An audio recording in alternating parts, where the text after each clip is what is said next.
Yeah, well, thank you for being with us tonight. It's really important stuff. Peter's marvellous, isn't she? Look, let's go to the international stage. I don't think anyone's sure where this Turkey-Syrian issue is going to end up. Make no mistake, the bloke running Turkey, Erdogan, is no friend of democracy. His domestic record is appalling. In 2013, Erdogan jailed senior military officers for life. This was after this failed coup. 17 were convicted of plotting to overthrow the government. 1,563 soldiers were arrested. All academics were banned from leaving the country. All teachers were forbidden from travelling abroad. The licences of 21,000 staff in private schools were revoked. The resignation was demanded of 1,577 university deans. 20,000 employees at the Education Ministry were fired. 600 schools were shut down. 99 generals and admirals were formally charged, a third of the country's top military officers. All up, more than 50,000 Turks were detained, suspended or sacked, and 1,800 criminal cases were brought against people accused of insulting Erdogan. This followed the coup. Now Erdogan says he wants to create a safe zone cleared of Kurdish militias, and that such a safe zone will house some of the millions of Syrian refugees hosted by Turkey. This has been long part of Erdogan's plan. After Donald Trump withdrew US troops from the area which has been held by Kurdish-led Syrian Democratic Forces, Erdogan struck. Now, there's a map here I'll just show you very quickly so you can understand the border between Syria and Turkey, and an area marked proposed safety zone. You can see that at the top, and there's an area there shaded with green. That's what we're talking about, and that's the proposed safety zone where American forces and Kurdish forces were separating basically Syria from Turkey. And that was an area previously occupied by what was called the Syrian Democratic Forces, who have been key American allies in the battle against Islamic State. But Turkey regards their dominant Kurdish militias as terrorists. So Donald Trump withdrawing from northern Syria is seen as a betrayal of Kurdish allies and giving a green light to Turkey. Donald Trump has persistently said America can no longer be a policeman to the world, and defends his decision to pull out by saying he'll hit Turkey, quote, very hard and with sanctions if they don't play by the rules. In fact, in the last 24 hours, President Trump has said, and I quote, the United States will aggressively use economic sanctions to target those who enable, facilitate and finance these heinous acts in Syria. I am fully prepared to swiftly destroy Turkey's economy if Turkish leaders continue down this dangerous and destructive path. Well, what are we to make of all of this? A complex issue. Dave Sharma is the freshly elected Liberal member for the seat of Wentworth, pleasingly vacated by Malcolm Turnbull. He was actually born in Vancouver. He's of Indian heritage. He attended Turramurra High School in Sydney and matriculated with the highest possible tertiary entrance rank of 100. He is no dunce. He studied for a Bachelor of Arts and a Master of Arts at Cambridge University in England.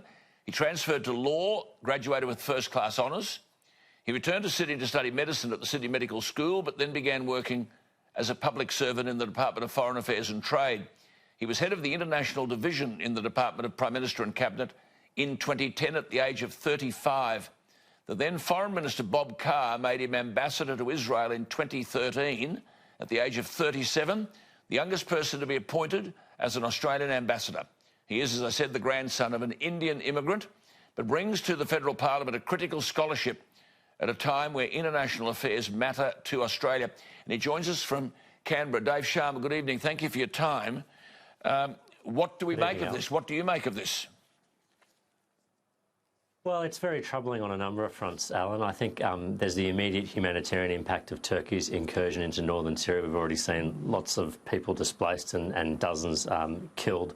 There's the worry that a lot of the ISIS prisoners which the Kurds have been holding there, about 10,000 ISIS prisoners which the Kurds have protected the rest of the world from, will exploit this chaos to find their way free, to allow ISIS to regroup, or even find their way back to our countries, which will pose a national security risk. And then there's, of course, the Kurds, who've been such great allies and defenders and supporters of ours over many, many years now, and we worry greatly about their fate as well. That's concerning too.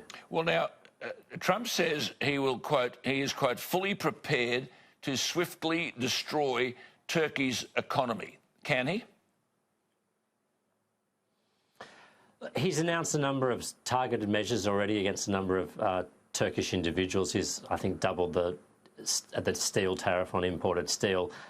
Erdogan, I've seen in public comments, has said, well, this isn't going to dissuade Turkey from what they're seeking to do. So I hope the United States can restrain Turkey. I hope Turkey heeds the voices of those in the international community, including Australia, telling them that this is, this is regrettable what they're doing, and they're doing a lot of damage to themselves and their reputation.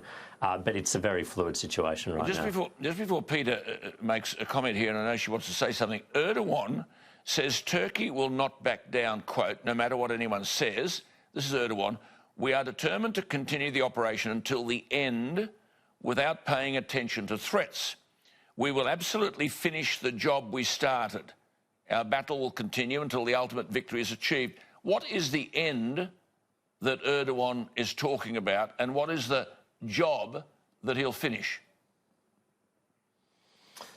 Look, I think his stated policy is to establish a 30-kilometre buffer zone extending along the whole length of the border between Turkey and Syria. But his bigger purpose is to destroy the autonomous Turkish region that had come into existence there, Rojava, and so not allow the presence of a quasi-autonomous Turkish state, a Kurdish state rather, to be across his border. He's been deeply uncomfortable with this for some time, but it had been the presence of US troops and the fact that the Allies had all supported the Kurdish forces, the YPG and the Syrian Democratic Forces, that had dissuaded him from acting up until now.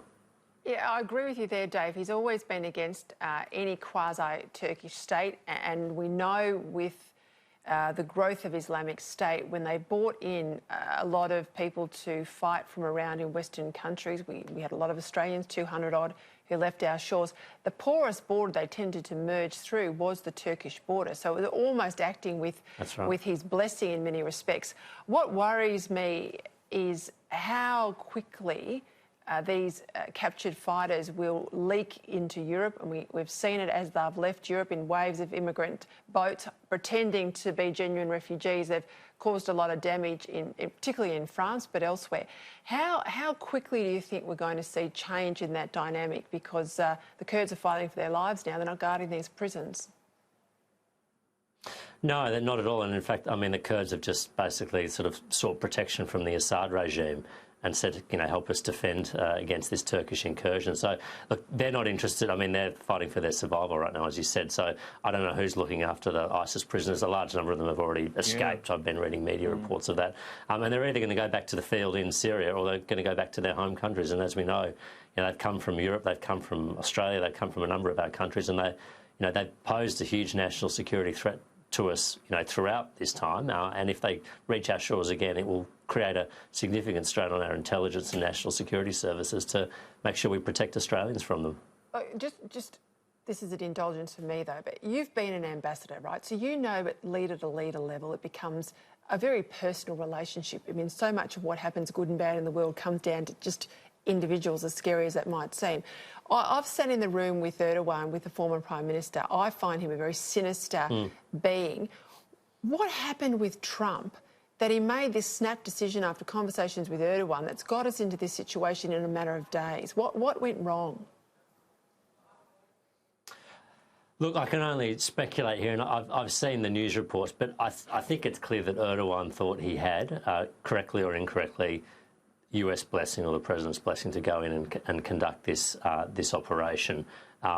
He'd been restrained from doing it before now because of his conversations with the President, and frankly because of the presence of US troops. And this is a part of the world where the military might and force matters immensely. Economic sanctions, they give you some leverage, but it's people on the ground, boots on the ground, the willingness to fight that really gives you influence in the Middle East. And the fact that these US troops are no longer there has, I think, given Erdogan the impression that he's got the licence to go in. Yeah, I mean, what a mess it is. These are both allies of America. Turkey, allegedly, Turkey and the Kurds, they're now at one another's throats.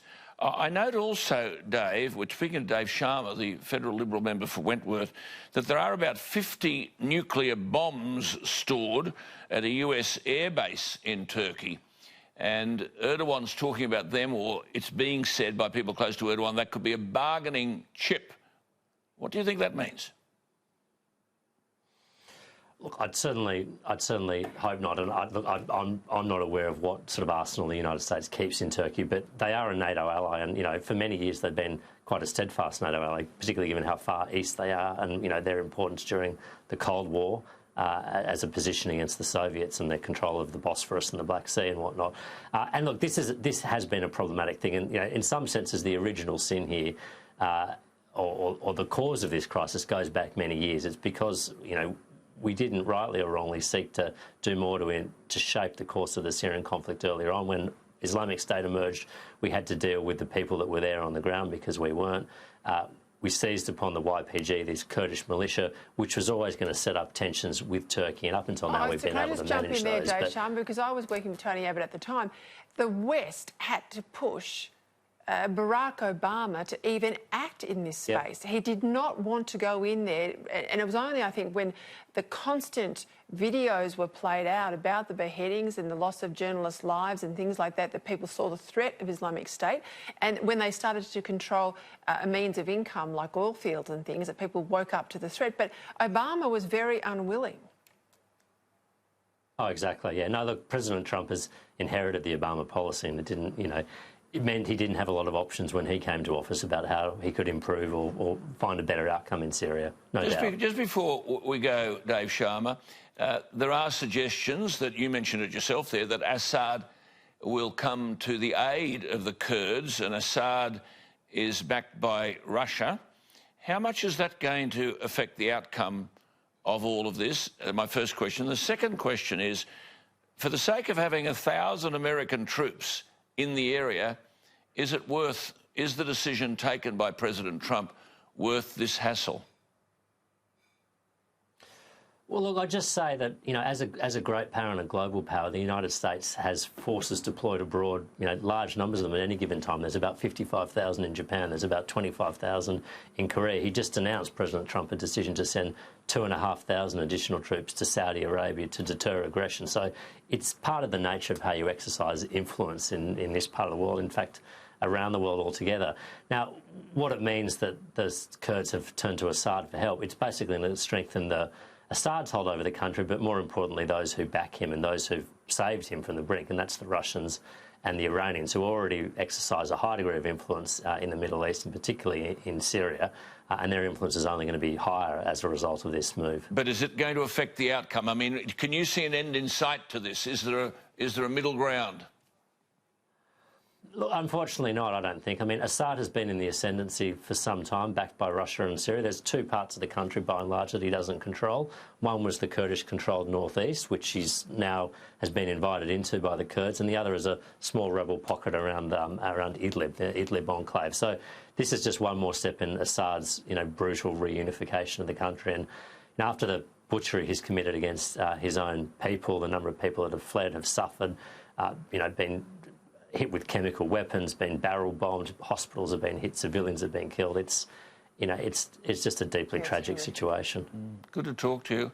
Thank you for your scholarship. Good luck. You've got a bit of a career in front of you, I think. Well done. Nice to talk to you. There he is, Dave Sharma.